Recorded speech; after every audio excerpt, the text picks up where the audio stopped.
Boa noite, hoje é 18 de outubro de 2025 e o que estamos vendo é um dia que pode entrar para a história. Os Estados Unidos estão neste momento paralisados por protestos gigantescos e os reflexos disso, bom, eles já estão batendo nos mercados e na estabilidade global. Vamos acompanhar juntos os desdobramentos de um dia que realmente pode definir o futuro. Vamos direto aos principais acontecimentos que estão marcando o dia de hoje. E a nossa manchete principal, claro, é essa. Os Estados Unidos pararam. O motivo? O movimento No Kings. A gente está falando de milhões de pessoas nas ruas em dezenas de cidades.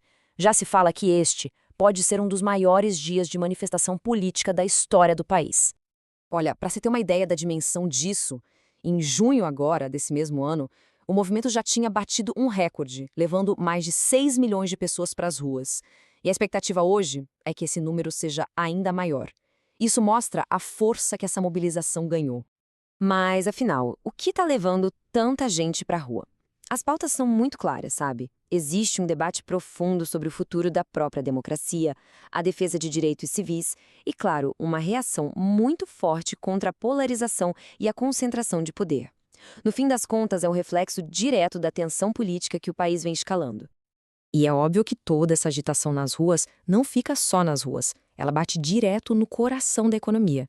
Essa incerteza toda está gerando uma onda de cautela nos mercados financeiros e não só nos Estados Unidos, viu? O mundo todo está de olho. Lá em Wall Street, o clima é de uma verdadeira queda de braço. De um lado, otimismo, do outro, pura incerteza. É como se o mercado estivesse sendo puxado para duas direções ao mesmo tempo. Boas notícias contra um mar de instabilidade. Vamos entender melhor essa balança. O lado positivo vem de onde? De resultados trimestrais que vieram muito fortes de gigantes como a Netflix e os grandes bancos. Só que do outro lado, as pressões negativas são enormes. Uma inflação teimosa, que não cede, o risco sempre presente de o Fed subir os juros e, claro, o fator principal do dia, o impacto direto dessa instabilidade que vem dos protestos. E esse impacto, como uma onda, se espalha pelo mundo. Dá para ver claramente. O preço do petróleo sobe, puxado por tensões no Oriente Médio, as bolsas no mundo todo operando com o pé no freio e os juros futuros refletem exatamente essa incerteza geral. É aquilo, né? Tá tudo conectado. E bem no meio desse furacão todo, adivinha quem está? A tecnologia.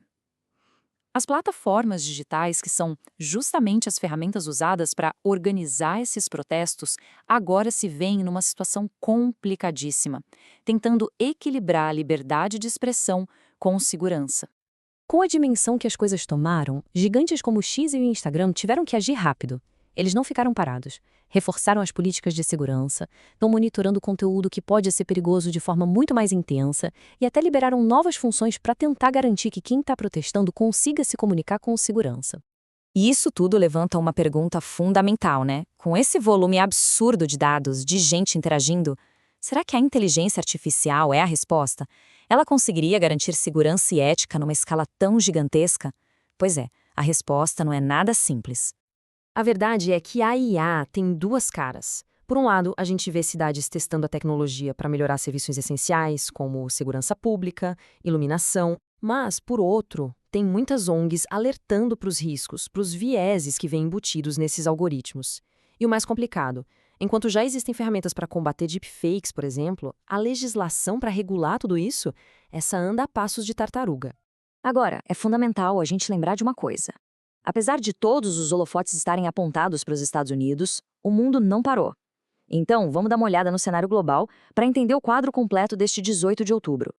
Olha só o que está acontecendo ao mesmo tempo. A gente tem uma nova escalada no conflito em Gaza, o que está mobilizando toda a diplomacia internacional. Aqui no Brasil, lá em Belém, a COP30 está a todo vapor com as negociações sobre o clima e a reforma tributária também está dando passos importantes no Senado.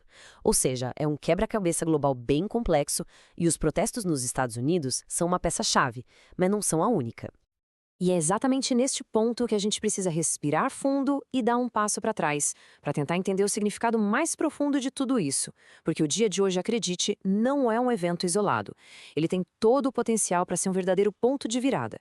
O ponto central é o seguinte: o movimento No Kings é a materialização de uma insatisfação que, na verdade, vem crescendo há anos.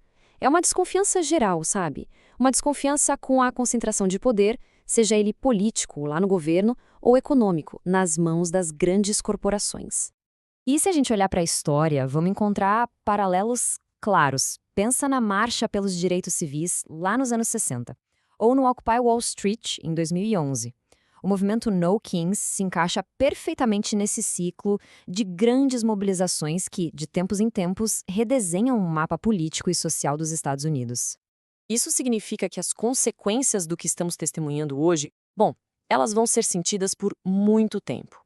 Os analistas já estão prevendo um impacto direto nas eleições de 2026 e mais, uma completa reconfiguração das estratégias das empresas que agora precisam lidar com um novo cenário de risco e de pressão popular. E agora, só para a gente dar uma respirada nessa análise tão intensa, uma curiosidade histórica. Sabia que este mesmo dia, 18 de outubro, já foi palco de outro evento que também mudou o mapa do poder global? Pois é, em 18 de outubro de 1867, os Estados Unidos oficializaram a compra do Alasca, que pertencia à Rússia. Foi uma negociação que, na época, muita gente achou um absurdo, um péssimo negócio, mas o tempo mostrou que foi um movimento geopolítico simplesmente genial que expandiu demais a influência americana.